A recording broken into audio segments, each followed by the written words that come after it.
প্রতিটা জিনিসের একটা প্রসেসিং থাকে, একটা স্টেপ থাকে। তো স্টেপ ওয়াইজ সেই জিনিসটা তুমি করো তাহলে তুমি সাকসেস হবেই হবে। তো যেমন ক্লাস 1-এ তুমি পড়ছো, তুমি হুট করে দিয়ে এখন ক্লাস 9-এ পড়ে মানে পড়ো, মাঝখানে ক্লাস যদি তুমি বাদ দিয়ে দাও তাহলে কি হবে? হবে না।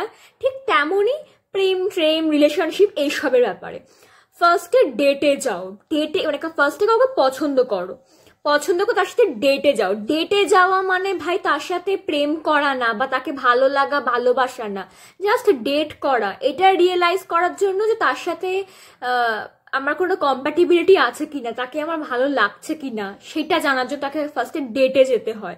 তা না, মানুষ আগেই ডেটে চলে যায় এবং ভাবে এটাই প্রেম করছে, এটাই রিলেশনশিপে আছে, ব্যাস অমনি বোধহয় ব্রেকআপ হয়ে গেছে। কিন্তু এটা নয়। ফার্স্টে ডেটে যাও। ডেটে যাওয়ার পর আগে বোঝো যে হ্যাঁ তোমার সাথে তার কোনো কম্প্যাটিবিলিটি আছে কিনা, তোমার তাকে কিরকম লাগছে, তার বিহেভিয়ার কিরকম লাগছে। তারপর তাকে বলো যে হ্যাঁ তুমি তাকে পছন্দ করো। পছন্দ করা ভালোবাসা দুটো পুরো আলাদা জিনিস। তো সেটাকে গুলিয়ে আগে দেখো যে তোমার তাকে ভালো লাগে, তো সেটা বল যে হ্যাঁ জাস্ট ভালো লেগেছে তোমাকে আমার। তারপরে সে ভালো লাগাটাকে আস্তে আস্তে আস্তে আস্তে করে দেখো যে তুমি তাকে সত্যি ভালোবাসো কিনা, সেই ভালোবাসার লেভেলে যাচ্ছে কিনা। তারপরে ভালোবাসার লেভেলে গেলে তখন তাকে বলো যে হ্যাঁ আমি তোমাকে ভালোবাসি। তারপর যদি মনে হয় যে তোমার বিয়ে করাটা সম্ভব তার সাথে, ঠিক আছে, তখন তাকে প্রপোজাল দাও যে তুমি কি আমার সাথে বিয়ে করবে। এটার মানে এইটা নয় যে ভালোবাসতো মানে তোমাকে বিয়ে করতেই হবে, তুই বিয়ে করবি না মানে ব্যাস তোকে আমি এই করে দেবো না। তাকে জিজ্ঞেস করো যে তুমি কি বিয়ে করতে রাজি আছো আমার সাথে, প্রপোজাল দাও তাকে বিয়ে করার। মানে প্রেম করছি ভালোবাসি মানে তাকে বিয়ে করতে হবে এর কোনো মানে নেই। ভালোবাসা জাস্ট ভালোবাসা, আর পবিত্রতা রয়েছে, ভালোবাসলেই বিয়ে করতে হবে এর কোনো মানে নেই।